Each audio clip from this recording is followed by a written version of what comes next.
Well, Chris Pereira is founder and chief executive of a consultancy firm, Impact. It's a really interesting subject right now. A lot of people are talking about this, especially in central China. I'm actually in the hometown of the founder of PopMart right now in Zhengzhou.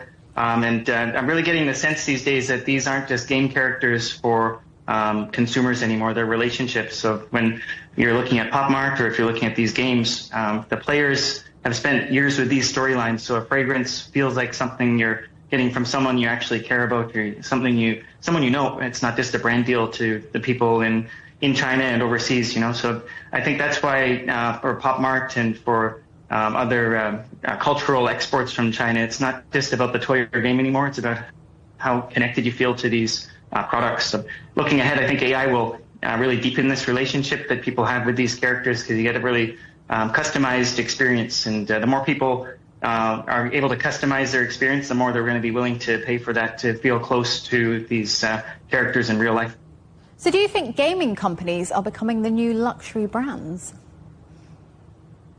I think there's a really high-end play to games. You know, the gaming sector can be fully customized, more customized than it has ever been in history, really, that you can, with the help of AI in the future, be in the game. You can create your own game, create your own storyline. I think that's the definition of high-end luxury, is really personalized service, personalized experience. So I think we'll definitely see gaming move in that direction in the future.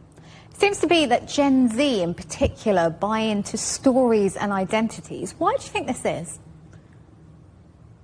Gosh, I think there's a real desire and need for connection and meaning in the world these days. You know, with the more and more connection thanks to the internet, through AI and technology, I think people are more connected, but less connected interpersonally than we've ever been before, if that makes sense. So looking at our screens, working on computers all day is one thing, but having that human connection is really important. And I think Gen Z, like you mentioned, is really looking for that through a customized experience, and I think through cultural and through gaming experiences also. And these fragrances inspired by gaming characters, are we likely to see that happen now with Western brands?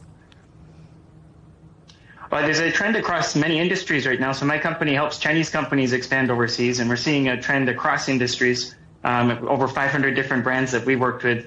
Western companies and foreign brands are actually learning from Chinese companies. And in other words, Chinese companies are leading the trend in technology, cultural exports, and also in customization for user experience. So Western brands will definitely follow in the footsteps of Chinese companies, and fragrance, I think, is one area that Western brands, especially in Europe, have been traditionally leaders in. But it's interesting, I think in the next few years we're going to see newcomers from China that might give them a run for their money.